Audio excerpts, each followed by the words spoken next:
Hello and welcome to the LFC Daytrippers. It is full-time Reds. It has finished Nottingham Forest 1, Liverpool 0. Kev here joining me. I'm Matt, I guess I should say properly. Hey, Kev, how are you? Oh, fucking fuming, mate. I'm absolutely fucking. I just pissed right off now after watching that. To lose to that bunch of shitehawks, it's. This is worse than Fulham for me. This is the worst defeat of the season by a fucking distance because they were absolute abject shite, and we just fucking allowed them to look like they were prime Brazil. The way we turned up today with an almost entitled attitude that we're Liverpool and we're entitled to something out of a game. It's a disgrace, an absolute fucking disgrace from start to finish. Alison Becker can hold his hands up. The rest of them, bollocks. Absolute fucking shit. Look, just I put it in the chat. If you can smash the like button, great. Subscribe if you can, brilliant. But if there's kids around, put earphones in or tell them to go outside and play in grass for a while because this show ain't going to be for you ain't going to want kids around for the way this show's going to go. Yeah. It's unless you want your kids to learn some choice words that they can use around the schoolyard to impress their friends, probably not the best show for kids. All right. Well, I mean, we got to get into it, so we'll start with the lineups. We had Milner in at right back, Gomez, Van Dijk, Robertson in front of Allison, Fabinho, Curtis Jones in the double pivot with Harvey, Bobby, and Fabio Carvalho behind Mo Salah. What did you think when you saw the lineup? The only ones that really surprised were who were missing Trent, obviously, Thiago, but we found out 5 minutes after the lineups came out why. Ear infection, that's it. That's just life, it happens. Darwin, wasn't going to get risked. If you have a tight hamstring, you're not going to gamble. And fair enough with the injuries that we've got mounting up at the minute. The lineup was the lineup. There was nothing else that really could have been put out on the pitch today. So that lineup is still was I was confident enough because that lineup I thought was more than good enough. There shouldn't have been anything in that Forest lineup when I looked at them with no Johnson. I thought, okay, Tyler Roney is going to be strong up front. They have someone to play off, but other than that, there was nothing in that Forest lineup that gave me any kind of worries. So I was kind of relaxed when I saw the lineup. I was relaxed about it. I was okay. I was fine. But 5 minutes into the game, and I saw the pedestrian pace that the passing was going at, and the carelessness that we were playing.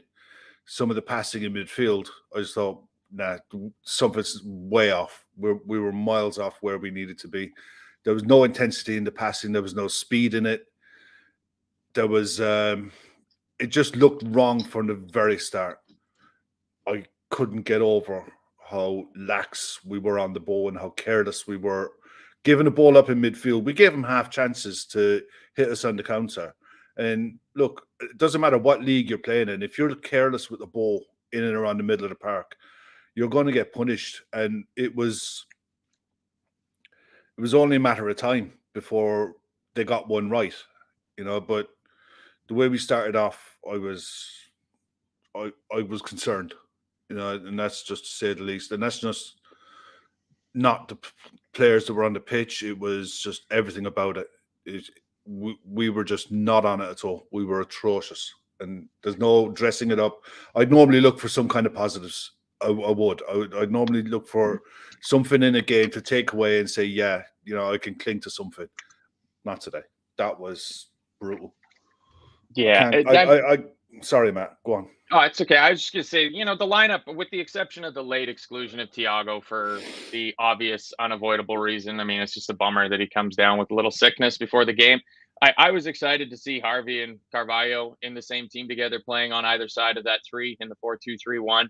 I thought this would be a good game for them. I thought they could maybe, make a statement and, use a little bit of their skill and creativity to make some things happen, because with the exception of Mo, that starting lineup doesn't have a lot of pace.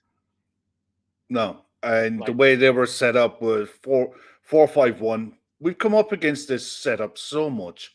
It's not new. It's like two banks of four, one in front of the four to press, and one up front to try and hit something on the counter. It's not new. And the thing is, everyone could see 5-10 minutes into the game was wide. The game needed to be played wide, and we did everything but. Robertson was left isolated again out on the left-hand side. It was the same against West Ham the other night with Tsimikas. He was left isolated on the left-hand side. So anytime the ball came out for him, he had nowhere to go but back inside, back to Virgil, and rotate around the other side. Salah through the middle, I like Salah through the middle, but when the game isn't playing out for him, you change it straight away. You can see that everyone could see it. Anyone when BT panned to the camera and the big wide camera, you could just see where the space was, and you could see how condensed the middle of the park was.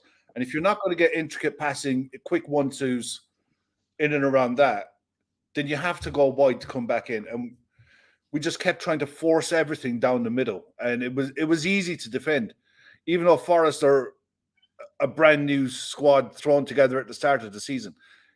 Staying in a tight shape and a narrow shape isn't the most difficult thing in the world for anyone to do. As long as you know where you should be standing, you'll block out most things. And they did. To their credit, they defended manfully, and when they got their chances, they looked dangerous on the counter. And it was always with them. Their final ball was the one that was letting them out. They ultimately get them 3 points. Well done, Reds. Yeah, can't argue with it.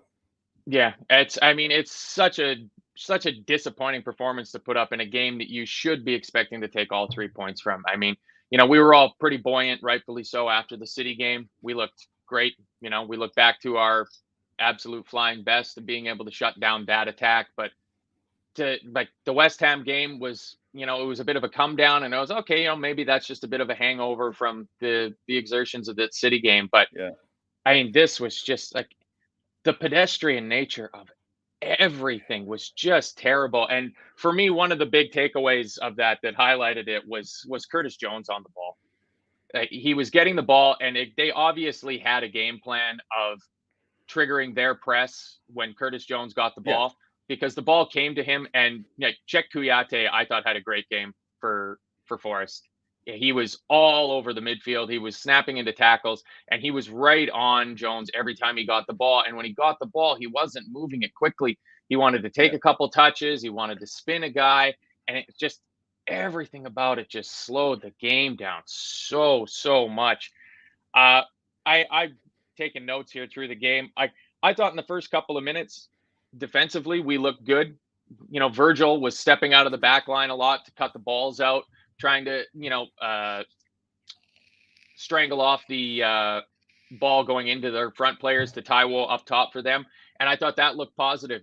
It's when we're sitting back, when our defenders are on their heels, that's never a good sign. So seeing Virgil on the front foot, I thought, okay, here we go. This is okay.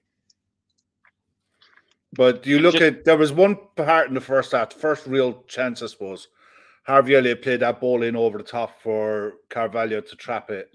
Yeah. And he had to put his left foot through that. Why he didn't, and he decided to flick it with his right foot, I don't know. But then that went out for a corner, and that's the only positive, I suppose, if you're looking for scraping the bottom of the barrel of a positive. The delivery from set pieces was good. Virgil van Dijk should have scored at least 2, if not 3 today. But he had 2 really good. He had a really good chance in the first half, and he had that header where he was, for whatever reason, he tried to flick it down to Bobby, and I couldn't understand why. Yeah, you're 6 yards out. You're on your own. You're onside. Put your head through it and bury it, for fuck's sake. Get that goal lead. Then Forrest had to come out and play. That's the sickener for me. Is like, for how bad we were, we created enough chances to be comfortably ahead in this game. We create especially from set pieces. It was, everything else was half chances and what have you. But the ones from set pieces today, when you're playing shit, you need to be, you need to be taking these chances. And the delivery, like I said, was good, but for whatever, it just wouldn't go. I think we could be there for a week, and it just wasn't going to happen. And sometimes you get games like that, and it's the most frustrating thing in the world, especially on the back of the week we've had where we've taken 6 points from 2 games.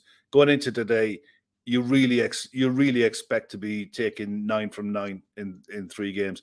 You really don't deserve. You really don't expect to be dropping 3. If you're going to be looking at these 3 games in isolation and say, okay, you're going to walk away from these 3 games with 6 points, you'd be looking at it, you got to look in the form we're in. You go, yeah, fair enough. But then you come through the first 2 games with 6 points. You have to finish it off. You just have to. And the fact that we didn't is an absolute utter fucking shambles. Yep. Yeah, it was. The first half was there for us to get ahead. We had enough of the ball. We had some decent chances. We got into the half at 0-0. I mean, my halftime notes, I thought Virgil was good in the first half. The D looked solid enough. I had Fabio Carvalho look really lost. They looked really lost. Just drifting central, like you said, leaving Robertson with the entire left wing of the pitch to himself because he's got nobody in front of him because Carvalho was trying to pull into the middle so much. Curtis was slow. Bobby was kind of doing his Bobby thing all right. He was really dropping back, asking for the ball, trying to link up the play between midfield and the attack. But for me, and it wasn't just the first half, it ended up being for the entire 90 minutes. Where the fuck was Mo Salah? Couldn't get involved, could he? Through the middle, they just marked him out of it. We couldn't give him service, which is the worst of it. If you can't give someone like that through the middle service, you pull him out wide, and you make the game out wide. Precisely. It's if it's not working, stop trying to force it to work. Bobby should have been put up into the 9. Salah should have been told, you go out wide. You're against Nico Williams. You've beat him inside out for years in training. Yep. You go out wide. Harvey comes into an 8 role. Curtis plays in the 8. Fabinho plays in a 6. You just go 4-3-3 and you make the fucking game wide. And go from there. Sometimes not seeing that. I mean, Klopp should have seen this. And he should have seen all the way through the first half. He had half time to sort it out, and he didn't. And it was more of the same in the second half. And like I said, yes, we had chances, but the chances came from set pieces. And in truth, once at 0-0, they were always going to get a counter attack right. And I mean, Chris in the chat there, only win away in all comps was away to Rangers. But like we said, it's as expected, they are poor. But so is Notts Forest. I mean, yeah, this is a team that's bottom of the league and looks like a pretty strong candidate to go down because I mean they're not going to be playing I think they'll go down garbage like us every game. They will go down. There's a question to be asked about our away form. I mean, there's questions to be asked about how we're setting the team up tactically. I mean, it was obvious that they were going to play with the low block, and I mean, after they got their goal, it was straight 5-5-0 that they were playing. And we just seemed like we had absolutely nothing to offer going forward. I mean, it doesn't help that we were trying to throw balls into the box, trying to get some crosses in. I've noted a few times where, we put some decent crosses in. Milner put a couple of crosses into the box, but we don't have any height. Exactly. So why, you can't, if you want to put balls like that in, you can't be doing that from wide. Yeah. And it's like it's stupidity. It's panic. It's naive. These lot, a lot of these players have played lower league in the Championship, bottom half of the Premier League. They know how to defend those kind of balls. It doesn't matter who's putting them in. I mean, it's ridiculous that's what we were trying. But on the goal itself, did Joe Gomez have a choice? Virgil was around on the cover. Should he have let him go and backed his pace to get back in there? I mean, it's tough. It's tough. I mean, there's two Forest players that are there when Cook fires that ball back in. So I mean, completely unmarked from the wide free kick that gets sent out, and Cook has the opportunity to get his head up and fire that ball into the danger zone. And, Virgil misses a chance at clearing it. He's just not in the right position. And Gomez is up against two players. So I I think it's a bit harsh to put all the blame at Gomez's feet. Like, it's just another example, and we've had plenty of them this season, of just a complete team lapse of defense. Yeah, look, I mean, whatever about the foul, that's one thing. The game was stopped. The game was dead. You have to defend it better.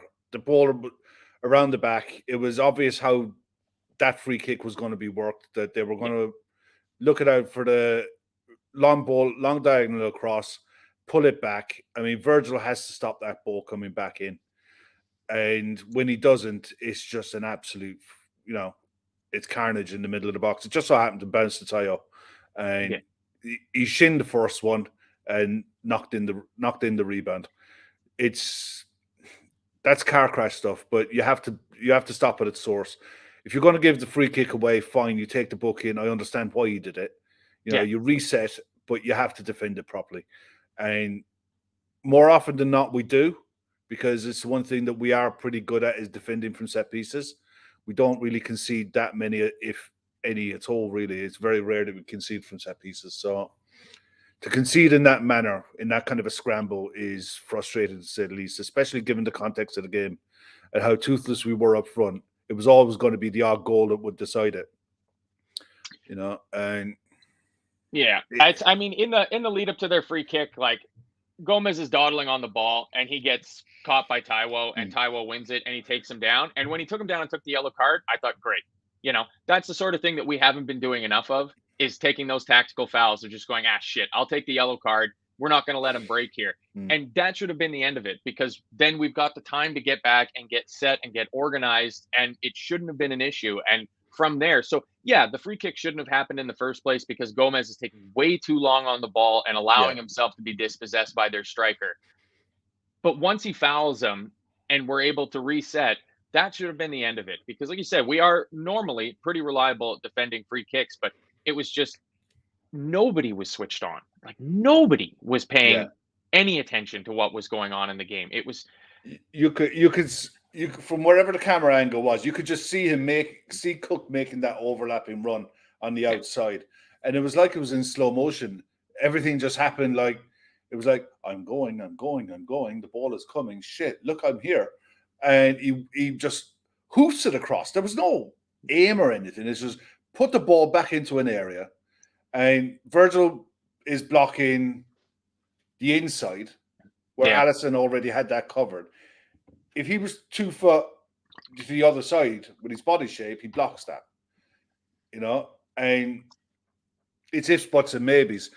But at you go 1-0 down, he makes the first raft of changes, brings on Henderson, brings on Trent, and I mean, the question's going to get asked, why didn't you start with them? But the answer, I mean, go on. I can understand if Trent's coming back from the injury. Like, when he went down, what was that, against Arsenal or Brighton? We thought he was going to miss a couple of weeks, and then he was back a week later, sort of thing. So I could kind of understand that in terms of managing minutes, because we've got a serious jinx on us right now with the fucking injuries. Like, we are just losing players, just one after the other after the other. So not rushing Trent back, probably a good idea, because Calvin Ramsey's not up to speed yet, and you can't be asking Milner to play it right back again and again and again. So I kind of understood that. The two in midfield, I mean, it's a bit of a surprise that Henderson didn't get the start over Curtis Jones, but Curtis Jones needs to play. He needs to start getting minutes. And if you can't be putting in a 22-year-old who's been 150 appearances for the club now, like, if Curtis Jones can't be relied on to play in this game, then the question starts to come up of, when can we rely on Curtis Jones to play in this game? Mark Kavanagh makes it. Oh, sorry. Sorry, no, I was saying Mark Kavanagh makes a point. Klopp's saying we should have won that game from set pieces, 3 or 4 clear chances. Yeah, we should have. We didn't. Yeah.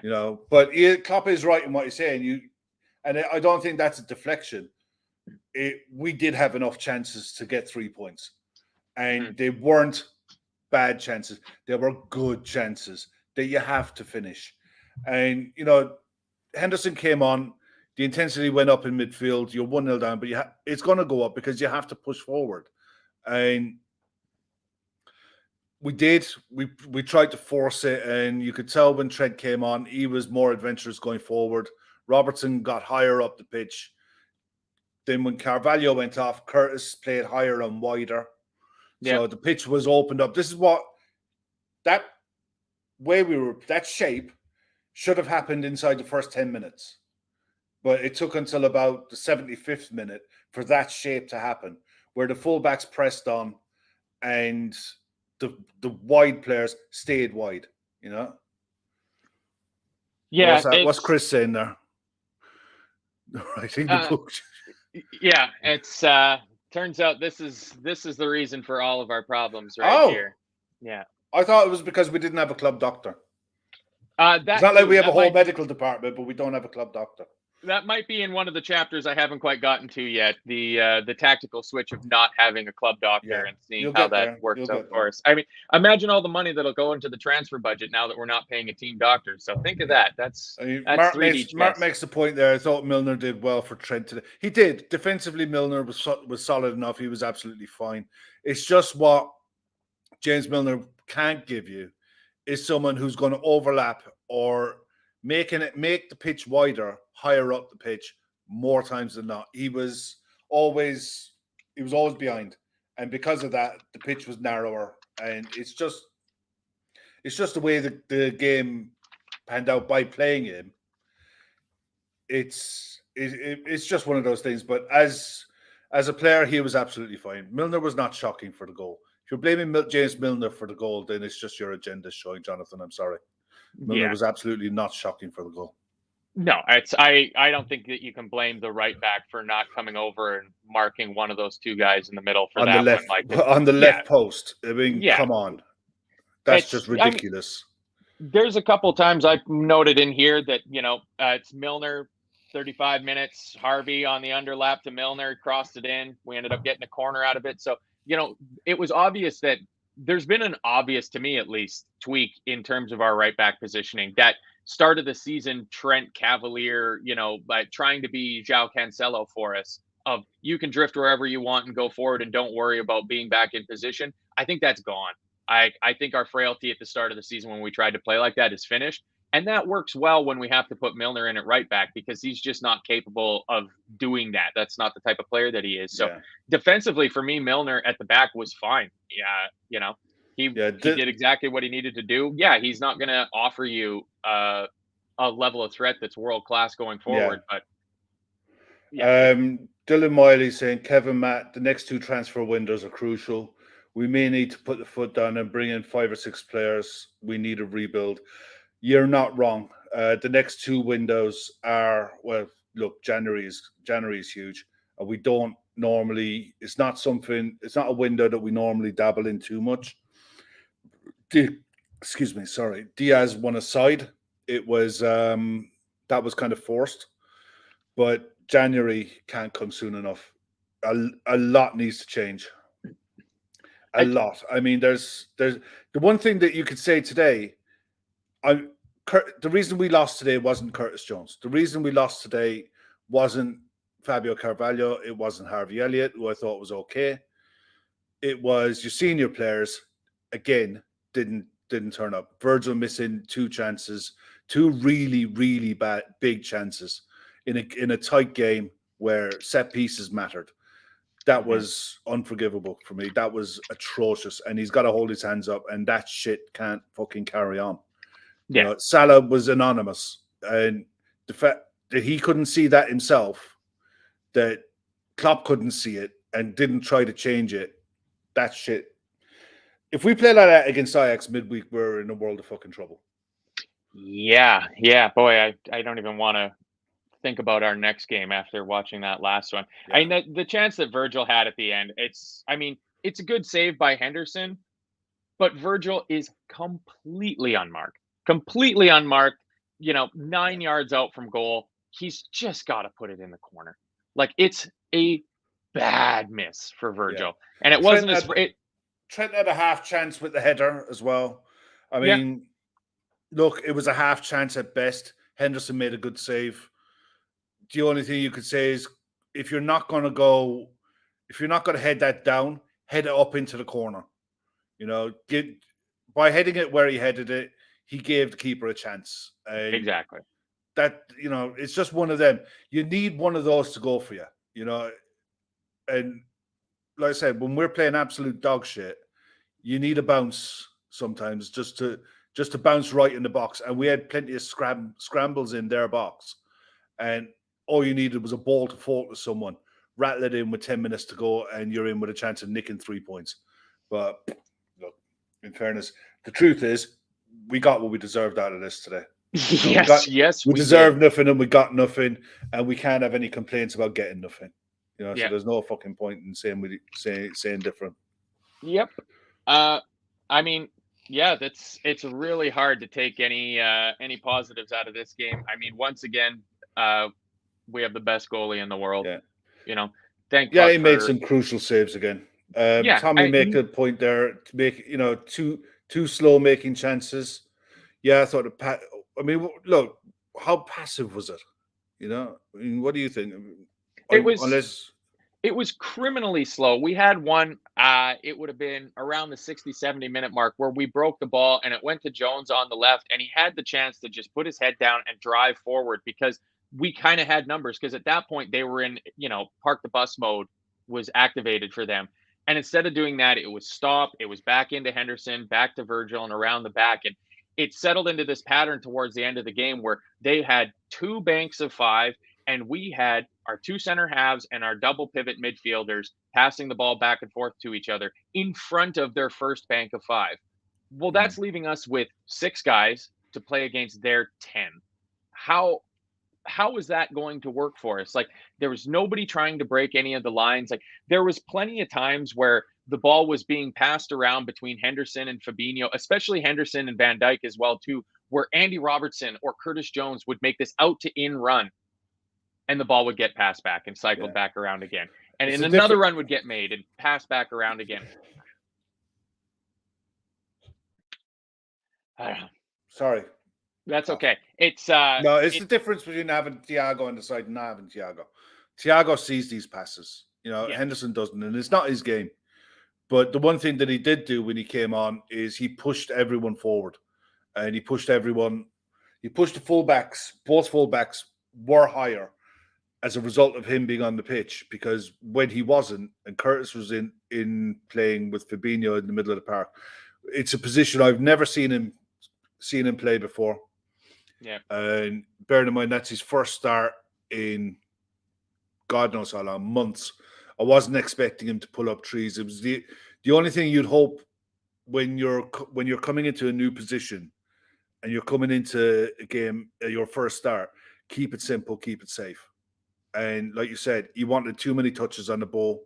He wanted the touch to pick his head up, and Forrest was snapping on him all day long. And he should have realized that he needed his head on a swivel to find the outball, and he never got the time to do it.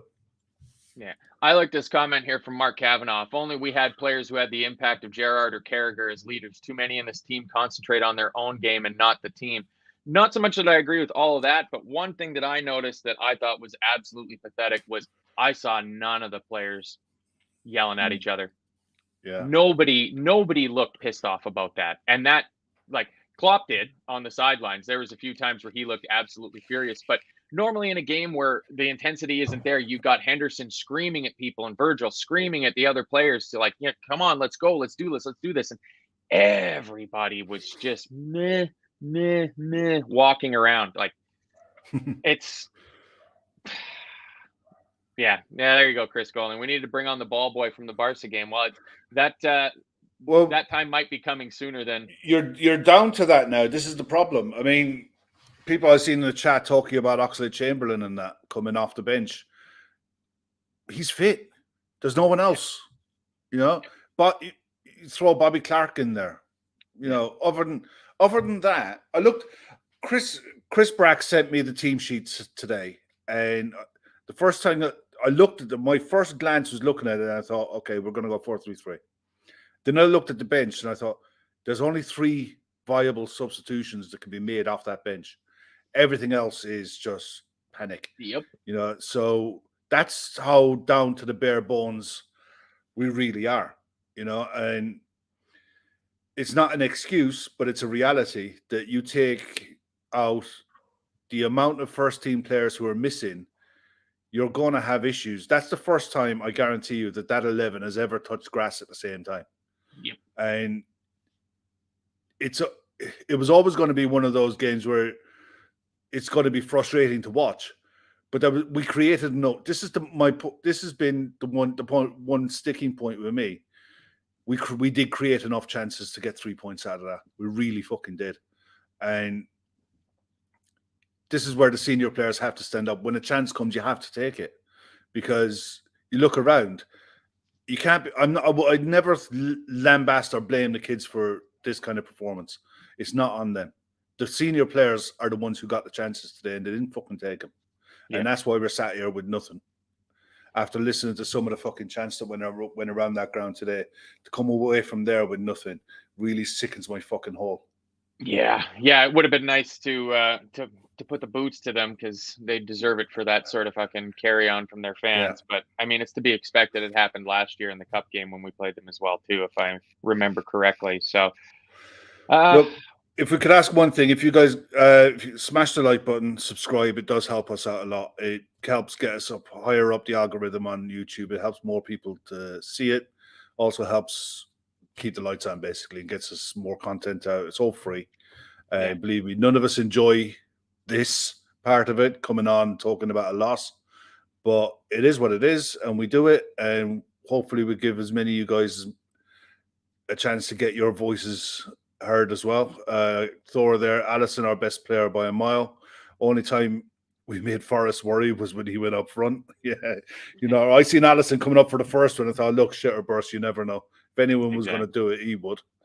There was a pretty good amount of shirt pulling by Yates on Allison for that header as well, too. Yeah, look, you're never going to get those. I mean, God, I was watching one game last week and someone did a spear on, I think it was on one of the Southampton, it was a Southampton game, and he literally grabbed the guy by the waist, picked him up, and just fucking dumped him down his head. If you're not getting a penalty for that, I bet shirt pulling ain't happening, Yeah. Yeah, so, where do we go Ashley from here? there talking about it's not a coincidence. Our style of play is much more demanding on the players' bodies. True, but is that a case then that we need to adapt to what we have instead of banging our heads against a brick wall and doing the same thing over and over?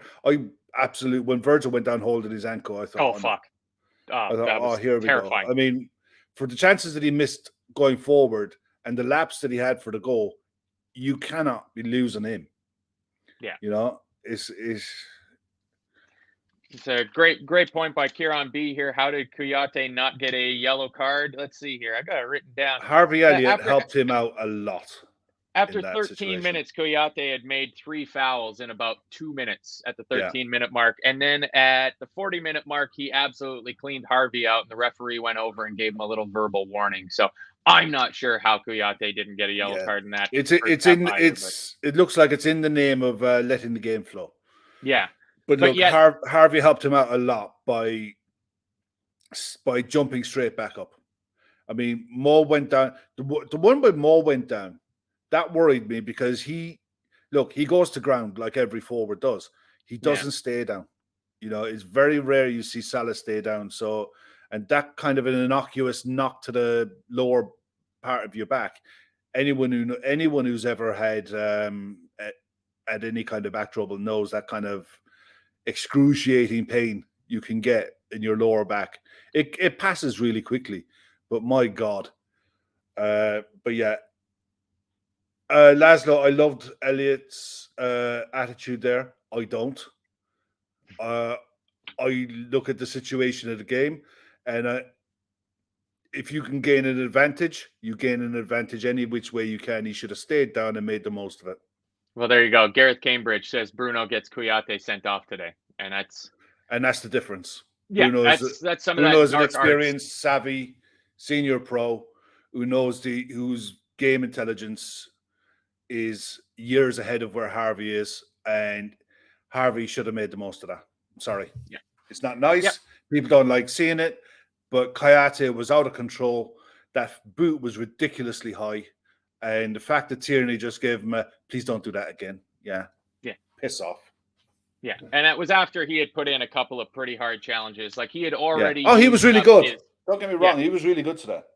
Yeah. I'd say Yates and Kuyate for Forest were, I mean, we allowed them to look spectacular because they're not. I mean, I liked Kuyate when he was with Palace for a few years there. I thought he was a decent little player. Yeah. But I mean, this Notts Forest team, they're bottom of the table for a reason. They're not anymore, but holy shit. Dynamo Kev asking, is it too early for the Guinness? Yeah, because I'm saving myself. I'm going to try and watch the UFC tonight. So it's the one thing with Liverpool losing, not letting it ruin my weekend. It used to. Yeah. I mean, in the 18, 19, 19, 20 title challenging seasons, this would be me game done and dusted until fucking Tuesday. I'd be in a foul mood. Nobody would talk to me. But now, nah. I'll watch the UFC later and maybe keep an eye on Formula One as well with the qualifying. Qualifying in Austin. I think it's on 8 p.m. UK time or something. So I might give a watch on that. Yeah, it's definitely too early for the Guinness for me. It's only 10 in the morning. So yeah, you had to fall out of bed for this one, didn't you? Yeah, I like getting up for the early games, but boy, this really throws a spanner in the works. But I'm like you, Kev. I made a conscious decision to not let poor Liverpool results affect my mood for days and days and days a couple of seasons ago. It's just not worth it. Like my feeling on being a supporter of a football club or any sports team is you got to deal with it kind of like how I understand you're supposed to deal with doing hallucinogenic drugs is you just gotta ride the snake. Sometimes you're going to have a good trip. Sometimes you're going to have a bad trip. There's nothing you can do about it. You can't let it ruin you for the rest of the week. Like it is what it is. Like we all signed up for this. Gareth Cambridge does make a valid point. The pubs are open from 10 over here. So. Well, I'm just looking back up here. Where's it gone? Nah, it's gone. It's gone.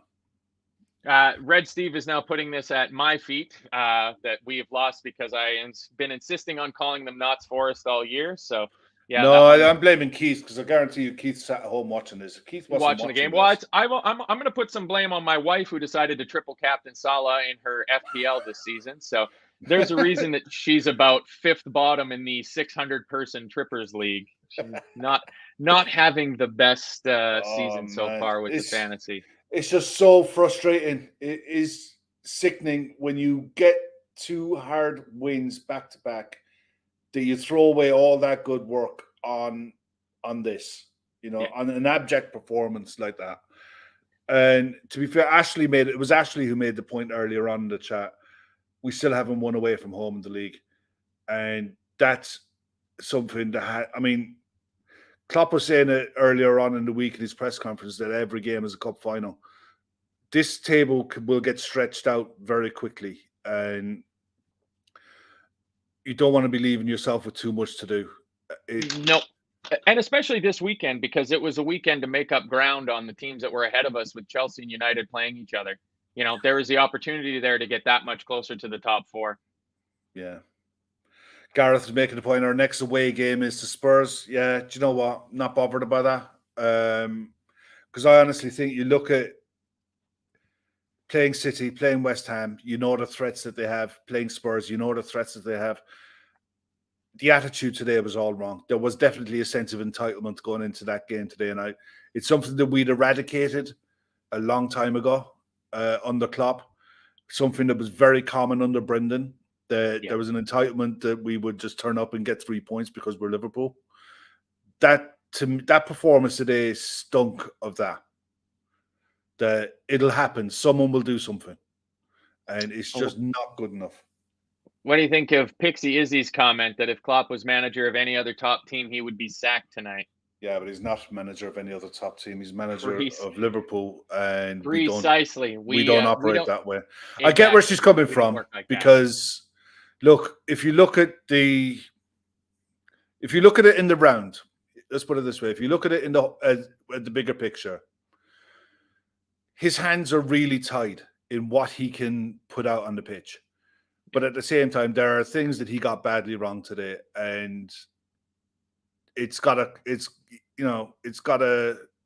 sort itself out. Gareth's making the point: Leeds home, Spurs away, Southampton home, then the World Cup, and you got a League Cup game and an Ajax game and a Napoli game to throw in there as well. It's literally a case of who's fit on the day, who's capable of starting, and you're just getting through games. The thing is, with the Leeds game that's coming up next, there's every chance that Leeds could be going into that game with a new manager. No club in the league can cope with the injuries that we have. Fair point. Nunes, Jota, Diaz, Thiago, Konate, Matip. Yeah, it's the lack of height was really noticeable today. Like it was for a game where, like you rightly pointed out, that our set piece delivery was so good. Like Gomez doesn't go up, no, he doesn't. At all for corners or free kicks. So we had Virgil. There's a reason and Fabinho. for it. There is a reason for it. Yeah, but I mean, he's never going to get his much needed first goal for the team if he doesn't go up for corners. Like, Jesus, come on, Joe. Yeah, give him a chance to at least get a scrappy rebound off of a corner or something like that. But I mean, like, Virgil's got height, and it showed. He got to the ball, and he had his headers, and he wasted them. Fabinho's got some height. Firmino's all right in the air. But other than that, Fabio Carvalho, Harvey Elliott, Mo Salah, like, all small guys. Like Curtis Jones, I think he's 6 foot, 6'1", something like that. Yeah. But he doesn't play like somebody that uses his height to his advantage. So he doesn't have the physicality you need in the box. Bobby had a couple of there weren't even half chances, let's be fair. No. There would have, I mean, the one that he glanced a header that went wide, that's an absolute perler if it goes in, because that's just luck. If that bounces off your head and goes in, you had no idea what the hell you were doing. It's what's Brian saying there? We can't get a settled 11 on the pitch. Yeah, it's not so much a settled 11, a settled 8. Yeah, a settled 8 that you rotate around for the bigger games. It's just not there. But look, the volume of games for the bigger sides that are in Europe is the same for everyone. It's just at the minute we've got a horrendous amount of injuries that we're having to juggle everything around with, and it's not good. Yeah. Well, Chris Brack makes a point here. Focus has to be not lose versus Ajax on Wednesday. Draw or win gets us into the knockout stages, and then Napoli is irrelevant, and we can put out the UEFA Youth Cup team just about for that. I mean, it's we're going well in that. We're going well in that. Leave them boys alone. Yeah, shit. We should just focus on that, and should have watched them. I didn't see what the score of the unders game was earlier today. I don't know, Chris. How did your daughter's game go today? That seemed like it might have been a better option to watch instead of Liverpool. I'll figure. All right. Let's go back up. Get there. Back to that. There was one comment there. I just want to read it. It said, "Going to get blasted." You're not going to get blasted. So if Klopp was signing a deal that meant he was going to shake up the squad and get backed, if not, the new contract was a bad decision. Him going is a discussion now. Do you know what? That's fair. It's a point. I don't agree with it largely because he was backed. He was backed with Salah getting an extended contract. He was backed with Diaz. He was backed with Nunes. It's just unfortunate that those two key players are out injured. He was backed with Ibu, out injured. There is no doubt, and you won't get an argument from anyone that says we should have been bringing in at least one midfielder, but we didn't. We are where we are, but I don't think that is that's a decision that warrants Klopp getting his tenure being questioned. But discussing Klopp leaving no, it's not, Gareth. And to be fair, it's a valid opinion. It's a valid question to ask. There's no harm in asking it. But, we can respectfully disagree, but it's a valid point of view. It's a valid point of view that a fair few people have. It's not widespread by any means, but, it's no harm in putting it in the chat. That's what the chat's there for. Exactly. And I mean, somebody mentioned earlier about, it might be time for a rebuild. I think we're in the middle of the rebuild and we just haven't quite noticed it yet. Like the players that you mentioned are all new, Klopp Mark II team Yeah, players. Like we've got half of a squad kind of changed over. The issue is in midfield. And obviously, and I'll be the first one to hold my hand up. Like through the summer and at the start of the season when the transfer window was open, I was firmly in the wrong by saying I thought we had enough in midfield. Clearly, I was way the fuck off the mark with that. We should have been doing a pile more business there, but you can't anticipate the level of injuries that we had. You can anticipate maybe 50 to 75% of the injuries that we've had, but we just keep getting another one or two. And I mean, like the difference that one or two players would have made today would be huge if we would have had Diaz or Jota or Darwin up front, somebody with some pace to try to stretch the team. If we would have had Thiago in the midfield to be that creative spark that we need in there, if we would have had Kanate or Matip in beside, like I don't think Joe Gomez is done at Liverpool. He's had some poor games, he's had some all right games this season. But one thing he definitely doesn't do is he doesn't offer us the threat breaking out of defense that Joel Matip does. no, it I doesn't. don't think any of our other defenders do. Like, I'm surprised how little Virgil is trying to pick up the slack on bringing the ball out from the back and just getting through that first line and then trying to find that pass into midfield. Like, if we don't have Joel Matip in there, as soon as the ball goes back to our center halves, you know that it's either going to be that long diagonal or they're just going to pass it around the back to each other. So, yeah, it's not great. No. Just Look, there's really no not. we'll finish it up in a few minutes, but Yeah. there's no redeeming features to come out of this today, apart from the fact, by the looks of it, there's no injuries. And if they're the only redeeming features that we're taking out of today, then fine. But there's slim. There is slim pickings to come out of this, and you just it's literally almost a case. Look, it's done. You can't replay it. You can't undo it. It is what it is. We've not got 3 points. We've picked up 6 from our last 9.